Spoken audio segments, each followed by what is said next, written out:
Salut gang! Aujourd'hui, je vais vous parler du suivi de grossesse, donc des choix que vous avez finalement mis à part le médecin de la clinique.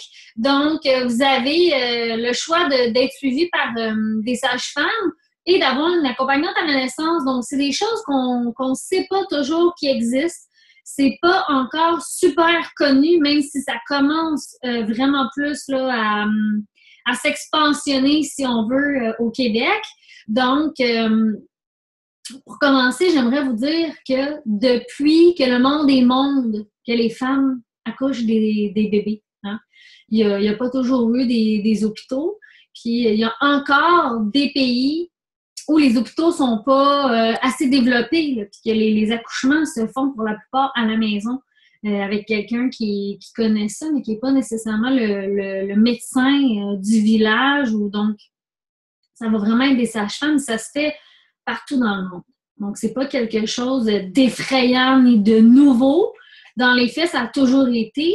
C'est juste qu'aujourd'hui, ils sont plus rares. Ça prend des licences, ça prend beaucoup d'organisations faire ça avec toutes les lois qu'il y a aujourd'hui. Donc, c'est pour ça qu'il n'y en a plus autant qu'avant.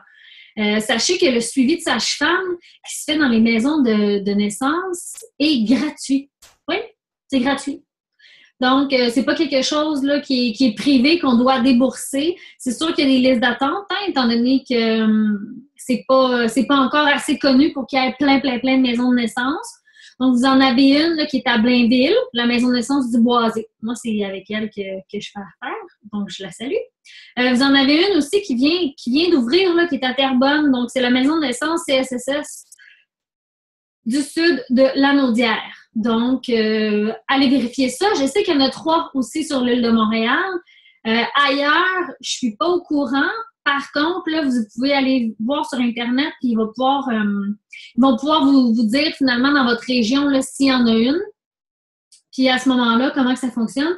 C'est qu'on appelle, dès qu'on sait qu'on est enceinte, comme ça, eux peuvent vérifier avec la date prévue finalement de notre accouchement si on a des sages-femmes disponibles dans leur lot ou si vous faites partie d'une liste d'attente. Je sais que le suivi sage-femme peut être pris beaucoup plus tard dans la grossesse. Je pense qu'il y a un maximum de 30 semaines ou quelque chose comme ça. Je suis pas certaine pour la date, mais je sais que il peut avoir un transfert de fait là, si jamais il y a une place qui se libère. Donc, informez-vous si c'est quelque chose qui vous intéresse. Ça vaut la peine d'essayer. Sinon, comme je vous disais tantôt, c'est gratuit. C'est un suivi de grossesse qui est beaucoup plus familier et comment que je dirais ça? Tu sais, nos rendez-vous, ils durent en moyenne 1 heure. OK? Donc, c'est pas le petit 15 minutes que vous passez à la clinique du coin, là. Vraiment pas. On couvre le côté psychologique, on couvre de tout, parce qu'en 1 heure, on a le temps de parler, on a le temps de poser nos questions. Ça fait en sorte là, que quand on arrive au jour J, on est prête. On est prête mentalement à avoir ce bébé-là. On est prête aussi, on a beaucoup d'outils. On part de là avec beaucoup d'outils qu'on n'aurait pas si on irait chez le médecin. Puis, je vous dirais aussi qu'on est beaucoup plus connecté à notre instinct. Parce que veut pas, les sages-femmes, c'est beaucoup plus naturel, c'est beaucoup moins médicalisé. Donc, si c'est quelque chose qui vous interpelle, allez vous informer, ça vaut vraiment la peine. C'est gratuit, comme que je vous disais.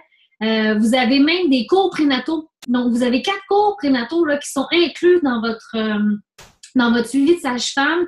Puis vous avez le choix. Hein. S'il y en a qui ont super peur, que vous vous dites, moi, jamais de la vie, c'est impossible que j'accouche chez nous ou ailleurs qu'à l'hôpital, c'est possible d'accoucher à l'hôpital si jamais il y a quelque chose. Vous pouvez aussi accoucher à la maison. Et vous pouvez aussi accoucher dans les maisons de naissance. Les maisons de naissance, les chambres, là, c'est comme des chambres d'hôtel. Je vous jure. C'est de toute beauté. On ne se sent pas du tout à l'hôpital. Ça n'a pas rapport. C'est 2 mondes complètement différents. C'est tellement plus zen. Vous vous faites confiance. Vous apprenez à faire confiance à votre bébé. Puis votre sage-femme est là, vraiment pour vous accompagner. Puis elle vous laisse faire. Puis elle a confiance en vous. Depuis que le monde est monde, que les femmes y accouchent des enfants, notre corps est fait pour accoucher de cet enfant-là. Donc, faut pas paniquer. Hein?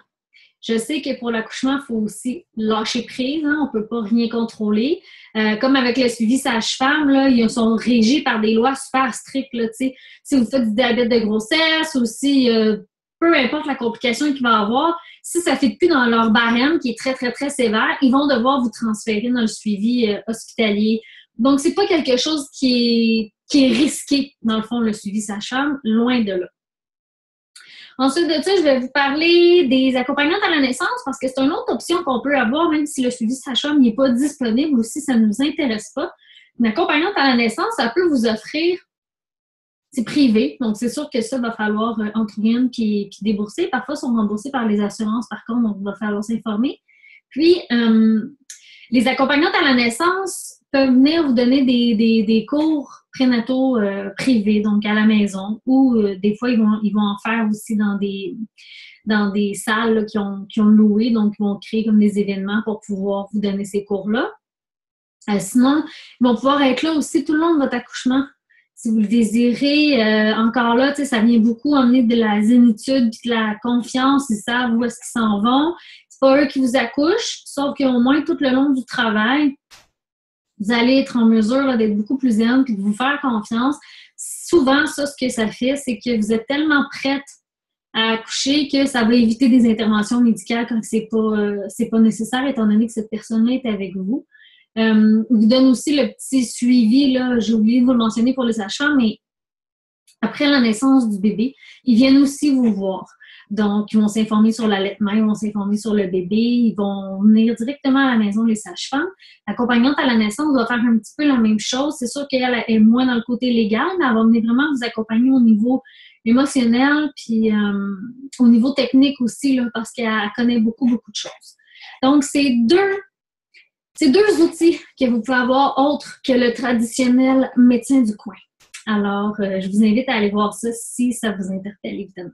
Et je vous invite aussi à aller voir Étiquette Griffe